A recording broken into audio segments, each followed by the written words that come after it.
আসসালামু আলাইকুম সুপ্রিয় দর্শক শ্রোতা, সেম মোটরটি আমরা আরও একটি কানেকশন করে চালাবো। এখন কানেকশন অলরেডি করে ফেলেছি আমরা, আপনাদেরকে ড্রয়িং করে বুঝিয়ে দিতেছি ডাইরেক্ট।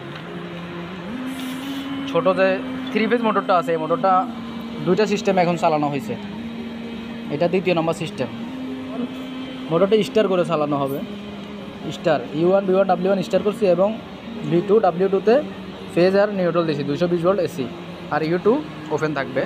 এখন আমরা মোটরটি চালু করে দেখব এবং এম্পিয়ার সহ দেখব।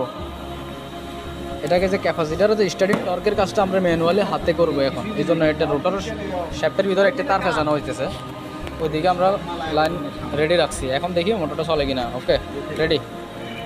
ওকে, মোটর স্টার্ট উঠে গেছে এবং ফুল স্পিডে উঠতেছে। শক্তিও বেশ খারাপ না, ভালোই শক্তি আছে। এম্পিয়ারটা দেখি। স্টারে যখন আমরা 220 ভোল্টে চালাতেছি, এটাতে 0.80 এম্পিয়ার আসছে। এটা অবশ্য ডেল্টা থেকে শক্তি একটু কম, কিন্তু মোটর ঘুরতেছে। ডেল্টাতে একটু শক্তি বেশি প্রপার, যেহেতু ডেল্টাতে 3 এম্পিয়ার কারেন্ট নিয়েছে, ওই সময় শক্তি আরও ভালো ছিল। আর স্টারে এখন 0.80 এম্পিয়ার নিতেছে, এটাতে শক্তি মোটামুটি কম, তবে মোটরটি ভালোই চলতেছে, সমস্যা না।